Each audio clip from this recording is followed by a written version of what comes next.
I was drowning in a sea of strangers, lost in a city that felt like it was swallowing me whole. My days blurred into nights of endless scrolling on my phone, pretending I had a life. I thought I was invisible, until the night I met him. A scruffy stray dog with eyes that seemed to see right through my walls. He wasn't just a dog, he was the friend I never knew I needed. The one who saved me from myself. This is the story of how an unlikely friendship pulled me back from the edge. Stick around, because sometimes, the smallest creatures make the biggest difference. Let me take you back to where it all started. My name is Alex, and about a year ago, I packed up my entire life into a beat-up old sedan and drove 800 miles to a new city. Why? Well, that's the question I asked myself every morning when I woke up in my tiny, overpriced apartment. I had landed what I thought was my dream job, a graphic designer at a trendy startup. The kind of place with ping-pong tables in the break room and free snacks that tasted like cardboard. But dreams have a funny way of turning into nightmares when reality sets in. The city was alive, pulsating with energy.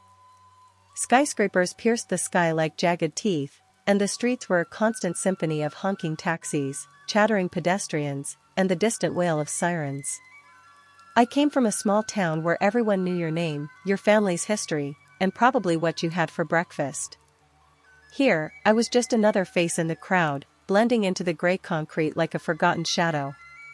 My apartment was on the 5th floor of a walk-up building that smelled faintly of old pizza and regret. The walls were thin, so I could hear my neighbors arguing about bills or laughing at some inside joke I'd never be part of. At first, I tried to make it work. I joined a couple of meetup groups, book clubs, hiking enthusiasts, but small talk felt like pulling teeth. So, what do you do? They'd ask, and I'd mumble something about design while staring at my shoes. Social anxiety had always been my silent companion, but in this new place, it grew into a monster. I'd come home exhausted, not from work, but from the effort of pretending to be okay. My phone would buzz with messages from old friends back home, but responding felt like admitting defeat. "How's the big city treating you?" they'd say. "Great," I'd lie, adding emojis to mask the emptiness. Work wasn't much better. The startup was all hustle and no heart. Deadlines loomed like storm clouds, and my boss, a guy named Mark who wore sneakers with suits, expected 110% every day. I spent hours hunched over my laptop, tweaking pixels until my eyes burned. But creativity? That spark I used to feel? It was gone, replaced by a numb routine. Lunch breaks were solitary affairs, grabbing a sandwich from the corner deli and eating it on a park bench, watching couples stroll by hand in hand or groups of friends bursting into laughter. I envied them. What was wrong with me? Why couldn't I connect? Nights were the worst. The city lights flickered through my window like mocking stars, and I'd lie in bed, scrolling through social media feeds filled with perfect lives. Filtered photos of adventures, vacations, and friendships that seemed unbreakable. My feed was a highlight reel of what I didn't have. I'd try to sleep, but my mind raced with what-ifs. What if I had stayed home? What if I was just unlikable? Depression crept in slowly, like fog rolling over a lake. I stopped eating properly, surviving on instant noodles and coffee. My reflection in the mirror showed dark circles under my eyes, a ghost of the person I used to be. One particularly rainy evening, I decided to take a walk. The sky was a slate gray, dumping water in sheets that turned the sidewalks into rivers. I pulled on my hoodie, not caring if I got soaked. Maybe the rain would wash away the heaviness in my chest. The streets were emptier than usual, people huddled under umbrellas or dashing into cafes. I wandered aimlessly, my sneakers squelching with each step.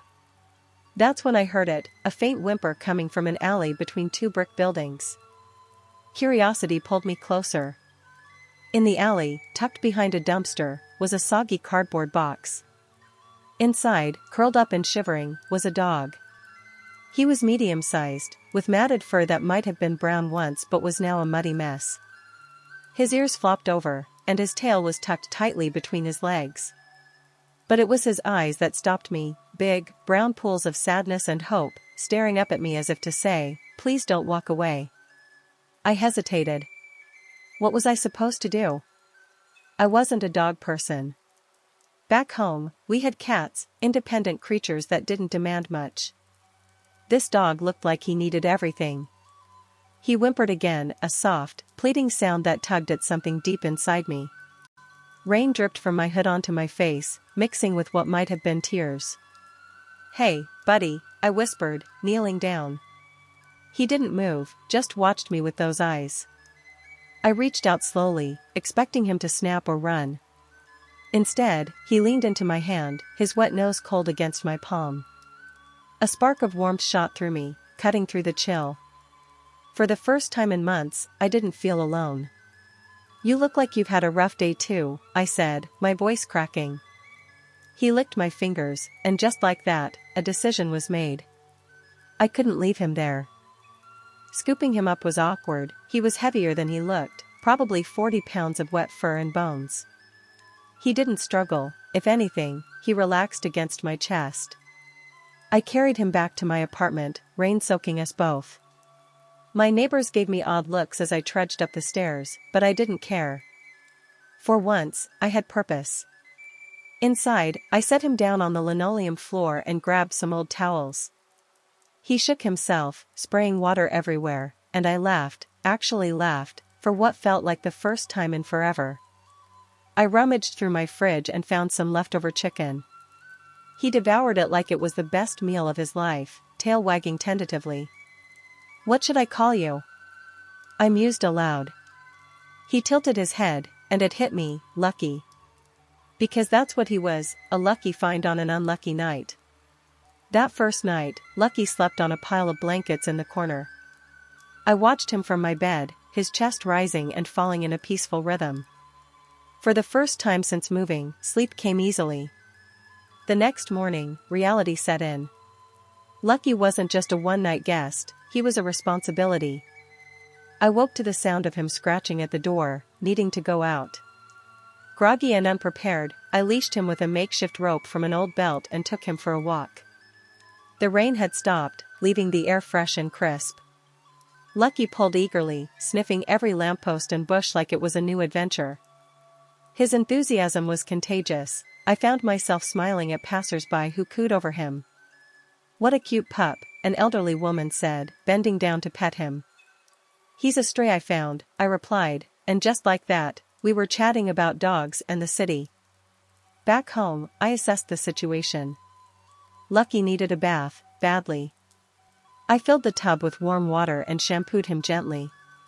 He stood still, trusting me completely, even as suds flew everywhere. Under the dirt, his fur was a rich chocolate brown with white patches on his paws and chest. He looked like a mix, maybe lab and shepherd, with those floppy ears adding a touch of goofiness. As I dried him off, he shook again, drenching me, and we both ended up in a playful tussle on the floor. Laughter bubbled out of me, unbidden and freeing. But it wasn't all fun. Lucky had issues. He was skittish around loud noises, cars backfiring sent him cowering under the table. And he had separation anxiety. The first time I left for work, I came home to shredded couch cushions and a guilty-looking dog. I wasn't mad, though. How could I be? He was just scared, like me. I started researching online, tips for training strays, best dog foods, vet recommendations. For the first time, my searches weren't about loneliness, they were about how to be a better friend. Work improved too. With Lucky waiting at home, I had a reason to leave on time. No more late nights staring at screens. I'd rush back, and he'd greet me at the door with ecstatic tail wags and jumps, like I was the most important person in the world. We'd go for evening walks in the park nearby, a green oasis amid the urban jungle. The park was alive with joggers, families, and other dog owners. Lucky pulled me toward them, forcing interactions I would have avoided. One day, we met Sarah, a woman walking her golden retriever. "Your dog is adorable." "What's his name?" she asked. Lucky and her dog, Max, sniffed each other cautiously, then burst into play.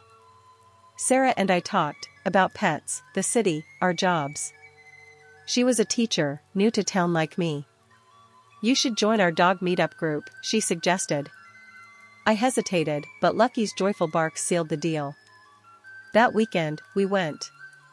It was awkward at first, standing on the sidelines while dogs romped, but Lucky dragged me into the fray. Soon, I was throwing balls and chatting with strangers who felt like friends. Lucky taught me things I didn't know I needed to learn. Patience, for one.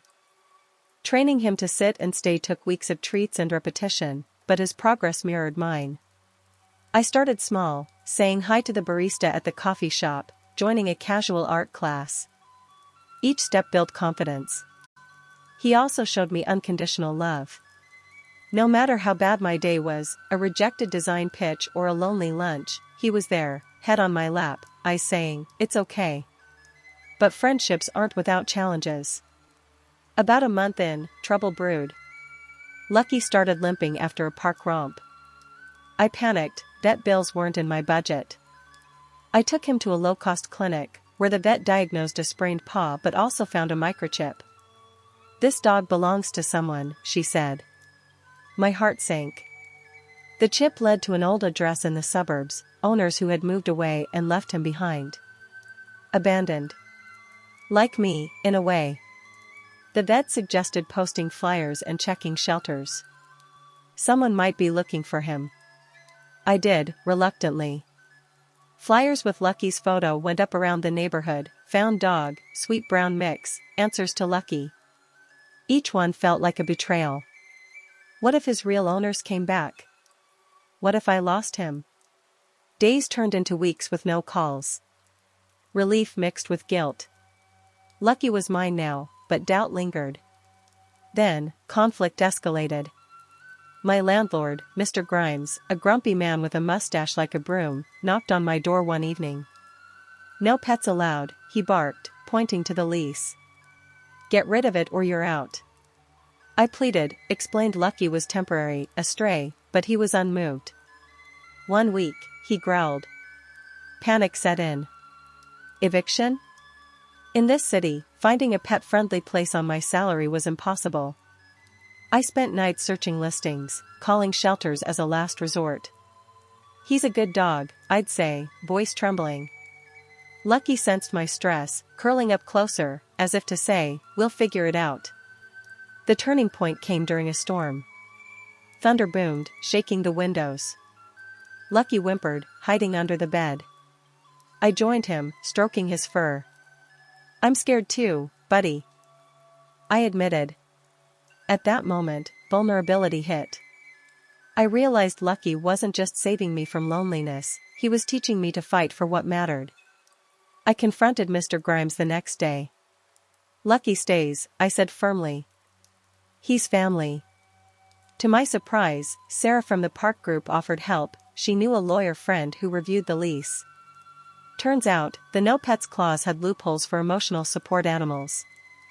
With a note from my therapist, yes, I finally sought help. Lucky was certified. Mr. Grimes grumbled but backed down. That victory sparked more changes. I opened up at work, sharing my designs with confidence. Mark noticed, promoting me to lead on a project. Friends multiplied, dog meetups turned into coffee dates, movie nights. Sarah and I grew close, her laughter filled my apartment on weekends. Lucky thrived too. Regular vet visits, proper food, and love transformed him. His coat shone, his limp healed, and his energy was boundless. We'd hike trails on weekends, him bounding ahead, me following with a grin. He even starred in my social media posts, videos of his silly antics gaining likes from old friends back home. "Looks like you're doing great," they'd comment. This time, it was true. But the real test came one fateful afternoon. We were at the park, Lucky off-leash in the dog area, chasing a frisbee. A gate latch broke, and he bolted toward the busy street. My heart stopped. "Lucky!" I screamed, sprinting after him. Cars honked, brakes screeched. He froze in the road, terrified. Time slowed. I dashed into traffic, waving arms wildly. A truck swerved, missing us by inches. I scooped Lucky up, trembling. Drivers yelled, but I didn't care. Back in the park, I held him tight. "Don't ever scare me like that," I whispered. He licked my face, apologetic. That near miss reminded me how fragile bonds are, and how worth protecting. Months flew by. Lucky and I became inseparable. He was there for my first date with Sarah, he approved with tail wags. My promotion celebration, and quiet nights when old doubts crept in. He saved me, not with heroics, but with a steady presence. I wasn't alone anymore, I had a pack, human and canine. One day, a call came about the flyers. A woman claimed Lucky was her lost dog, Max, from 2 years ago. My stomach twisted. Proof photos matched, same white paws. We met at the park. She was kind, tearful, explaining how he'd escaped during a move. Lucky, Max, recognized her, tail wagging furiously. Heartbreak hit like a wave. But seeing his joy, I knew what to do. "He's yours," I said, voice breaking. We arranged a transition, but she saw my bond. "Keep him," she offered. "He's happy with you." No, I insisted on visits. Lucky needed all the love. In the end, we shared custody. Lucky split time, driving in 2 homes. It hurt, but it taught detachment and gratitude. Today, Lucky's still my best friend. He saved me from isolation, pushing me to connect, grow, and love. If you're feeling lost, look for unlikely friends, they might be waiting in the rain. What's your story of unexpected friendship? Share below, subscribe for more tales, and hit like if this touched you. Thanks for reading.